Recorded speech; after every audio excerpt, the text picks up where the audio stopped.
Hello friends, welcome to Laila's Creations Jewelry. Today I am going to show you how I transform a simple rock stone into a beautiful tree pendant. I collected these stones from a mountainside in my last journey. I have decided to make something with these stones, as I am a wire jewelry designer, so I am going to try it with my art.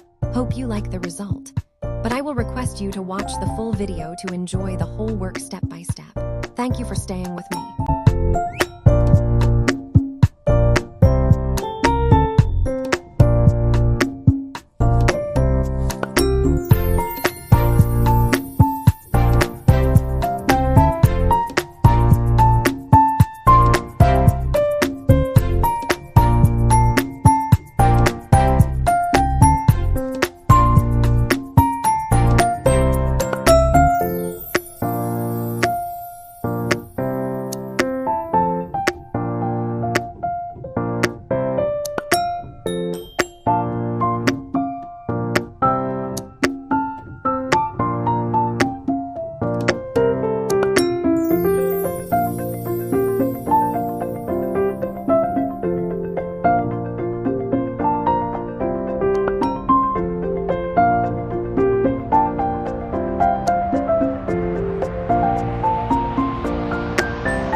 If you like the video, don't forget to press the like button and subscribe for more videos. Think positive and be creative.